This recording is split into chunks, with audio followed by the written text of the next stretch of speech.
Guys, for today's ulam guys, nagluto ta og pork adobo guys. Mo ni siya pinakupsan nga pork adobo ato ra ni siyang pinaugahon guys. Medyo napilit jud siya guys oh. Ito na siyang kayo-kayon guys, kay murag nga paig ng lawom niya guys. Mo ni siya ang atong ulam for today. Maglikos-mikos ta ani ang ato ang sudan karong adlaw. Kung atong kalaha guys oh, magsayaw-sayaw naman hinuon eh.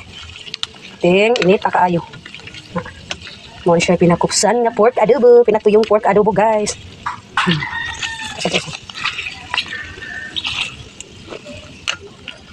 Hinihinay ta guys kay kuya kay matagsikan ta sa mantika guys.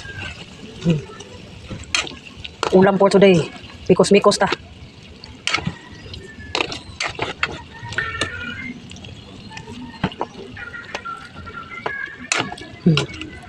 Ug ato na siyang tilawan ini ka taod-taod guys kinatong giluto nga pork adobo nga pinakupsan. Kaya guys, ang atong pork adobo nga pinakupsan guys, luto na ni siya guys. Alawa po na sa tanawon guys. Oh.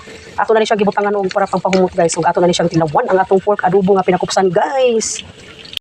Dira guys, naluto na ang atong pork adobo guys nga pinakupsan. Ato na ni siyang tilawan guys.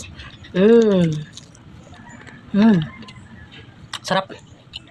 Nga